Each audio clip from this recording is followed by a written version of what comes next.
Welcome to the Tambellini Group's Women in Technology Spotlight Series. In these interviews, we showcase the remarkable accomplishments, career paths, and perspectives of the women driving technology forward in higher education. And today we are lucky enough to be joined by Lois Brooks, who serves as the Vice Provost and CIO at University of Wisconsin-Madison. Welcome, Lois. Good morning. Thanks for having me. Well, I'm excited to speak with you today, and I know that in addition to your 4 years of service at UW-Madison, that you've also served almost 8 years, I believe, as Vice Provost of Information and Technology at Oregon State University. So let's rewind a bit and start from the beginning. When you think back to your childhood, what did you think you wanted to be when you grew up and why? Liz, it's interesting. So I grew up in the 60s and 70s, and it was a really different time then. The social norms, the expectations for women or lack of expectations were really quite different. It was before Title IX.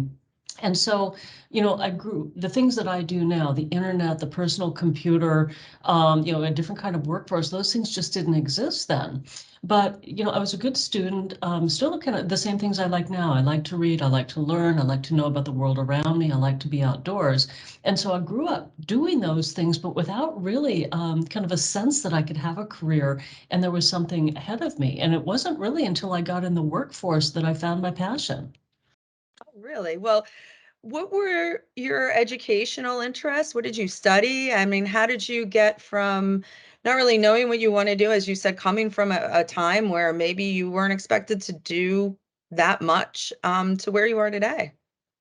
Well, so, I started college because, it was the right thing to do, but without really a goal in mind. And then life interceded. I started a family, ended up moving to California and put college on hold and took a job, an entry-level job at Stanford, actually just because I needed a job. And it ended up being kind of this amazing transformational experience. I went to work at Stanford in 1984, which was completely coincidentally the year the personal computer came out. And my boss got a prototype of an IBM PC. He didn't want it, so he gave it to me, and I started playing with it, learning about it. And one thing led to the next. I ended up spending 25 years at Stanford, the university that launched Silicon Valley, in the heydays where everything we did was the first. The first personal computers coming out. We ran the first network. We did the first ERPs. We did the first learning management system. Everything was new and novel for that 25-year run. Um, During that time, I actually did end up going back to college. And at that point, I'd figured out that I was really interested in the social sciences. So I did an undergrad in economics and then went on to grad school for business. Really just because I was interested in that problem space. You end up in both of those degrees kind of walking around a problem and looking at it from all sorts of angles, from financial, from strategy, from human kind of social issues, from ROI perspectives, whatever it might be, but they're kind of a broad-based degree. So finished that up. Spent the time at Stanford, got pretty involved in open source during that time, spent about 10 years doing that. And then by the time I left Stanford, I'd done, kind of full career progression and was prepared to then go on to Oregon State to become the CIO. That's a fascinating story. One of the most interesting I've heard. I mean, you definitely had that front row seat and were involved in shaping the current and future of way technology is used at an institution. That is really cool. Let's get to your current role. So, what is a week in the life of being the CIO at a massive flagship research institution look like? Like, what are you doing on a day-to-day basis? So, it's a lot. At any given week, we're working on, a dozen different things, or I am, and they really run the gamut. It's always a healthy mix of things happening across the university, out and about at the university and things within the division that I lead. We value deeply national service, national engagement, and while it's not very time consuming, that's always kind of a little present part of every week as well. So. Because this is a big university, I'm pretty hands off with the direct technology. Most of my time goes into kind of planning, launching, strategizing, sometimes taking care of operational necessities, things like budget, but planning and launching things and helping major projects move along, helping others. IT is a part of everybody's business here. We're in everybody's projects everywhere. So a lot of what I spend my time on is helping others with their projects because they need our support. So I'll give you a few examples just from this week of things I have worked on. Working on deeply informed, data-informed educational strategy and practice with a colleague, distance learning. We just polished off this week a proposal for expanding out our research cyber infrastructure. And so I'm starting to walk that, engage people on that. I had lunch with the VP for facilities, a little networking, little connecting. What else did I do? Oh, we're meeting with AWS this week to talk about some emerging technologies that we might work on. I'm meeting later today with my internal team on business operations and business continuity, just kind of updating our plans in that area. Some internal budget work. I was over at the state offices yesterday talking to some affiliates about some business we're doing with them. And then we're in the midst of replacing our finance and HR system. So that's quite a bit of time every week. I can't imagine. And then get some national work with one of our consortia. And then every week I hold office hours. And so every Friday morning from 9 to 10, I'm online with a few hundred people talking. And so that's a really typical week. Some research, some external engagement, some internal engagement, some community time. That's what the life of a CIO at a Big Ten university looks like. I mean, sounds like never a dull moment for sure. And it also sounds completely fascinating. So I know this next question may be hard to answer given all the different irons you have in the fire, but is there a particular recent project? And I know no IT project is ever done. No initiative, every initiative is in a constant state of iteration and improvement. But when you look at something you and your team have accomplished recently, or a particular project you found very satisfying, or even just an element of your role that you find especially gratifying, is there one or two examples that come to mind? It's interesting, Liz. This is, something that I've thought about a lot because I've changed universities twice now. I've worked at 3 over my career, and making a choice like that is a really purposeful thing to think, what am I going to do all day? What do I value? What do I love doing?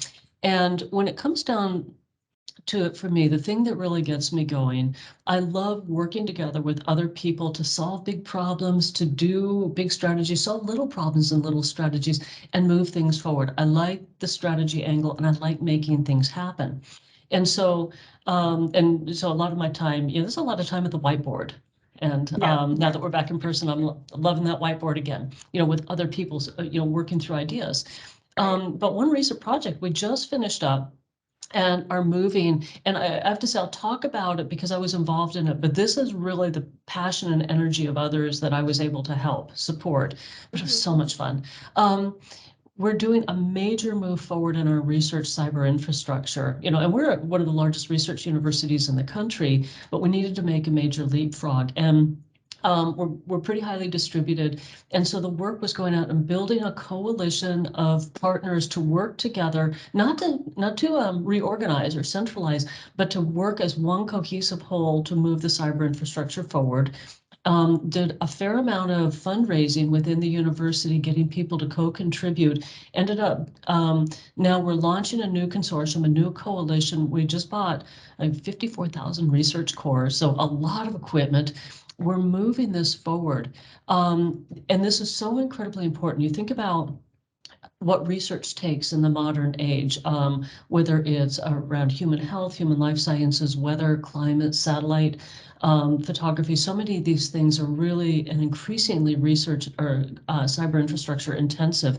And so doing this work is, it's behind the scenes, but it's going to allow new knowledge to be created and allow our researchers to advance and to innovate. And so building this coalition, getting the funding and putting it in place has been probably one of the most satisfying things I've worked on in my career.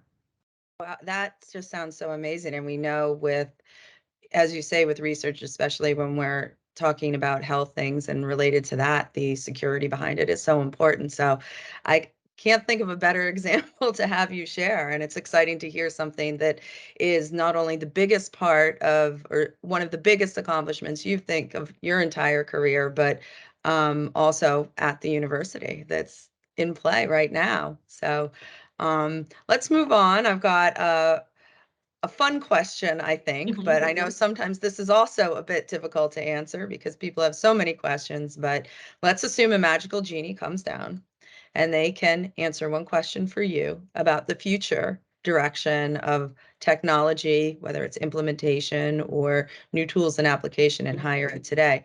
What would you want to know? Well, it's an interesting question because it's really easy to see short term, the next couple of years on technology. And we can kind of envision, although people think of things I never dreamed of, things are going to happen 10, 20, 50 years out. Will we be doing, fully on space travel, those kinds of things. It's kind of that midterm that's a little bit harder.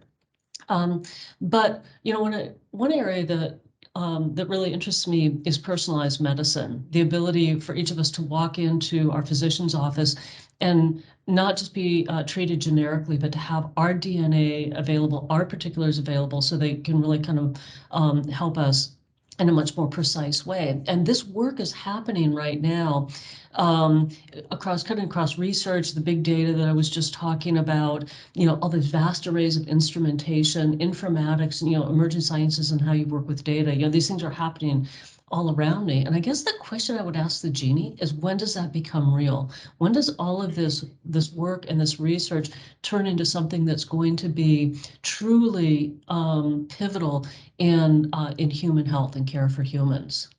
Yeah, finding that inflection point, I guess, where Mhm. it reaches critical mass adoption.